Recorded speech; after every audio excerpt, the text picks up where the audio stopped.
हम लोग भी आगे ब्लॉग में। आज हमने के परिवार के एक और सदस्य हमने के घर के गायक खुशी कक्कड़ जी आज गाड़ी ले लिया स्कॉर्पियो एन और कैसे खुश कर बताओ। हाँ से बताओ। हाँ सब बहुत ज्यादा खुश है और ये सब आप सबके प्यार करे से मुमकिन हो पाया है। और गाड़ी टिंकू सारा सब लोग मुकेश नीतीश सब लोग उपस्थित है। मेरे मम्मी पापा अंकल आंटी सब लोग है। बहुत अच्छा लग रहा है सब लोग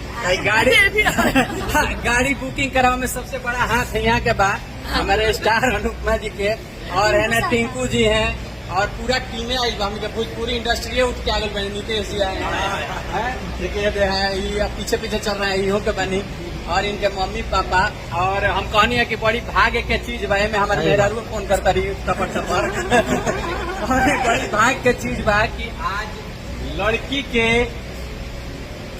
कमा के गाड़ी खरीद के ऊपर माई बाबू के लड़की बैठा होती है। ये सौभाग्य के बात है बहुत बोला एक खातिर खुशी के विशेष धन्यवाद। ऐसा माता पिता के बहुत बहुत धन्यवाद प्रणाम और सबसे ज्यादा धन्यवाद टिंकू के। हाँ टिंकू बाबू दिन रात मिल के म्यूजिक बना के हम पहला बार जब मिले रही तो खुशी जब गाना गैले रही हम कहनी की खुशी बहुत आगे जाए तो टिंकू कहस की बड़ा मेहनत करे पड़ता हमने करो आप ये रहे और आज देखिए ये बहुत आगे तक चली। हमनी का परिवार है भोजपुरी परिवार एमे एगो और हमनी गाड़ी आ गई। अब कहीं प्रोग्राम खातिर हमनी के जान सुनते 50 गाड़ी चली रौरा कितना खुश बने अनुपमा जी?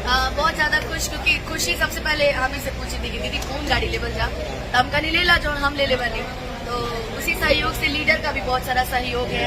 प्रभात है जिन्होंने गाड़ी हैंडओवर किया है और लीडर ने टाइम में गाड़ी दिया है और खुशी ने मुझे बुलाया और मैं बहुत खुश हुई देखे कि मेरी छोटी बहन मेरे से बाद में आई है और इतनी बड़ी अभी तो सालों और इतनी बड़ी उपलब्धि है तो मैं यही चाहूंगी माता रानी खूब आगे बढ़ाए खूब और अगला नंबर अब फॉर्चूनर के रहे। हाँ ये जितना स्पीड से चल रहे लग रहा है 27 आते हेलीकॉप्टर अगला चीज घर होगी अपन घर पहले घर बाद में गाड़ी गाड़ी यहाँ के टिंकू जी के पापा जी बनी इहो के बहुत हेल्प रहेला लड़का सन के आगे बढ़े में पीछे वहाँ के माई बड़ी भेंट कराओ सब लोग खियाव।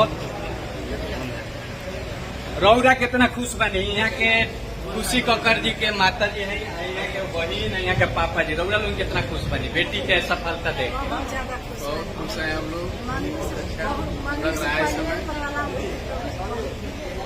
ऐसा लड़की सब लोग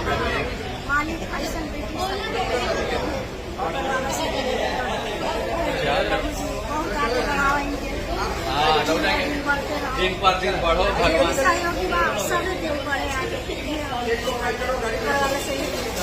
चली ये गाड़ी लिया भैया देखिए गाड़ी तू आया ही करता रहे ये गाड़ी लिया गाड़ी हम गाड़ी का नंबर और ये गाड़ी हमनी के खुशी कक्कड़ जी ले बड़े स्कॉर्पियो एन एमे सनरूफ भी बा और पूरा हमनी के इंडस्ट्री आइल बा।